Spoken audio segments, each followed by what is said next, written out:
विकासर धारा ओडिशा सारा यह केवल एक स्लोगान नुहे बरं लोकों सरकार मूल मंत्र।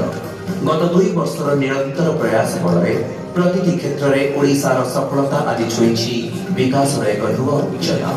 यशस्वी प्रधानमंत्री श्री नरेंद्र मोदी मार्गदर्शन एवं लोकप्रिय मुख्यमंत्री श्री मोहन चरण माझी नेतृत्व में आज विभिन्न क्षेत्र में विशेष उपलब्धि हासिल करुच्छा। शिक्षा और दक्षता विकास समृद्ध ओडिशा गठनर मूल आधार। लोकों सरकार रे एही क्षेत्र को मिली विशेष गुरुत्व। विकसित भारतर एक प्रमुख स्तंभ गुणात्मक स्वास्थ्य सेवा। तेणु गांव सहर लोकों पाखरे आधुनिक स्वास्थ्य सेवा पहुंचाइबा पाई प्रतिबद्ध आम सरकार। कृषि और आनुषंगिक क्षेत्र ग्रामीण अर्थनीतिर मेरुदंड। लोकों सरकार रे आज यह पाइछि नुआ दिग। चाषी आय 2 गुणा वृद्धि हेबा सह मत्स्य और प्राणी संपद क्षेत्र होइछि अधिक सशक्त।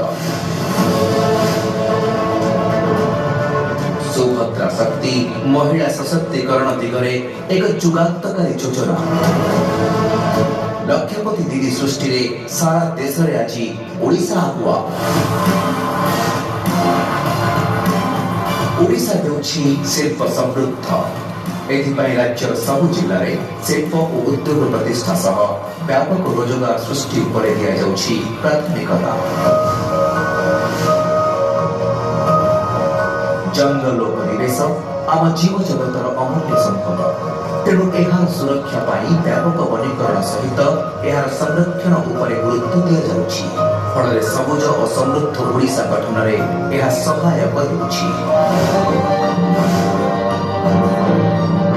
ग्रामीण सशक्तिकरण नगर उन्नयन सबुठी विकासर चित्र प्रतिफलन। सड़क पक्का घर विशुद्ध पानीय जल और परिमल परिचालना भली मौलिक सुविधा आज लोकों उपलब्ध। युवा शक्ति आम देशर सबुठ बड़ संबल।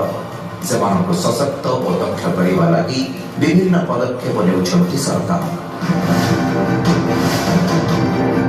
सेहिपरि राजस्व सेवा और विपर्यय परिचालना, श्रम कल्याण, वाणिज्य और परिवहन एवं विज्ञान और प्रजुक्ति विद्या आदि क्षेत्र में उल्लेखनीय सफलता हासिल करिछि आम राज्य। विकसित भारत रे साकार होछि समृद्ध ओडिशा गठनर स्वप्न।